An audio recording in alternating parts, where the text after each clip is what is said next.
السلام علیکم ورحمۃ اللہ وبرکاتہ۔ جیسا کہ آپ لوگ جانتے ہیں کہ آج کی ویڈیو کس کے متعلق ہونے جا رہی ہے،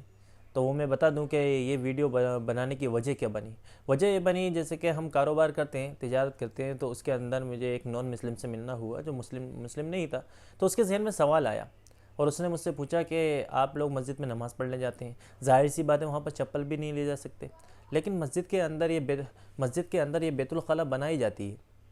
ٹوائلٹ، باتھ روم، وہ کیوں؟ مسجد تو پاک جگہ ہے، وہاں پر آپ لوگ نہا کے دھو کے اور پھر باقاعدہ وضو کرتے ہیں، اس سے پہلے پاک ہوتے ہیں، تب جا کر آپ نماز پڑھتے ہیں، تو ایسا کیوں؟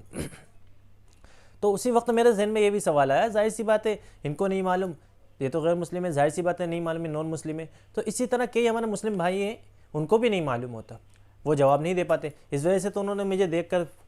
انہوں نے سمجھا شاید کو ان کو معلوم ہوگا، انہوں نے سوال کیا، تو یہ سوال آنا بھی چاہیے، تو اس کو میں وضاحت دینا چاہتا ہوں کیوں بنائی جاتی ہے مسجد کے اندر۔ تو مسجد کے اندر اس وجہ سے بنائی جاتی ہے کہ وہ مسجد جو ہے کہ ایک ایسی جگہ ہے جہاں پر ہر انسان، ہر مسافر ہو، کوئی بھی ہو، وہ جاتا ہے اور وہاں پر اپنی عبادت ادا کرتا ہے، تو ظاہر سی بات ہے لوگوں کو تقاضا رہتا ہے، تو مسجد میں نماز پڑھنے سے پہلے اگر تقاضا ہے تو اس حالت میں نماز پڑھ رہا ہے، تقاضا لیٹرنگ آ رہی، باتھ روم آ رہے، پیشاب لگائے، تو اس کو کرنے سے پہلے نماز پڑھنا ناپسندیدہ ہے، یعنی مکروہ ہے، یعنی پہلے آپ اپنی جو ضروریات ہے اس سے فارغ ہو، پھر اس کے بعد جو ہے کہ نماز پڑھی جائے، تو اس وجہ سے بنائی جاتی ہے۔ اور رہی بات مسجد میں کیوں بنائی جاتی ہے، تو یہ مسجد میں نہیں ہوتی، میں آپ کو بتا دوں کہ یہ چیز مسجد میں نہیں بنائی جاتی، بلکہ مسجد کی جگہ میں ہوتی ہے۔ جیسے کہ آپ نے دیکھا ہوگا کہ مسجد کی کئی دکانیں کرائے سے چلتی ہیں، تو وہ مسجد کی ہوتی ہیں، مسجد میں نہیں ہوتی، سمجھے آپ؟ ظاہر سے اس نے بھی مجھ سے یہ سوال کیا ایک نے، کہ میں نے اس کو یہی جواب دیا تھا کہ جیسے کہ یہ دکان ہے، وہ مسجد کی دکان پہ کرایہ دار تھا، تو میں نے کہا یہ دکان ہے، یہ مسجد کی دکان ہے، مسجد میں نہیں ہے، تو اسی اعتبار سے اگر جیسے ابھی بھی آپ کو بات سمجھ میں نہیں آ رہی ہو تو میں ایک مثال کے طور پر بتاتا ہوں۔ جیسے آپ سے کوئی سوال پوچھتا ہے کہ آپ سوتے کہاں ہیں، تو آپ ظاہر سی بات ہے جواب دیں گے اپنے گھر میں۔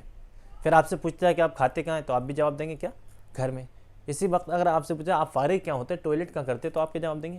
گھر میں۔ تو آپ سمجھ میں آ گیا ہو کہ اس سے وہ مراد گھر نہیں ہے۔ تو اسی اعتبار سے ایک مسجد کا ایک احاطہ ہوتا ہے جس کے اندر جانا بغیر اعتکافی نیت کے درست نہیں ہوتا، اس احاطے سے باہر یعنی جس میں ناپاکی کے حالت میں داخل نہیں ہو سکتے، اس سے باہر کے احاطے کے باہر جو ہے کہ مسجد کے بیت الخلاء اور استنجے بنائے جاتے ہیں۔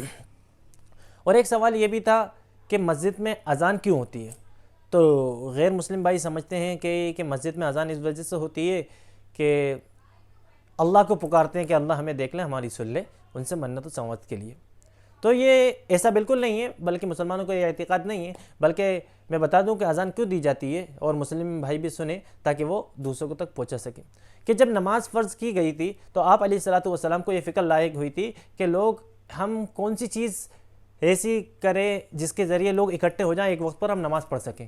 تو لوگوں نے مشورے دیے، کسی نے کہا کہ سارن بجایا جائے، کسی نے کہا کہ گھنٹہ بجایا جائے، تو لوگ سوچ ہی رہے تھے، تو ایک صحابی کے خواب میں جو ہے کہ اذان کے کلمات دیے گئے، یہ لوگوں کو اکٹھا کرنے کے لیے، نہ کہ اللہ تعالیٰ کو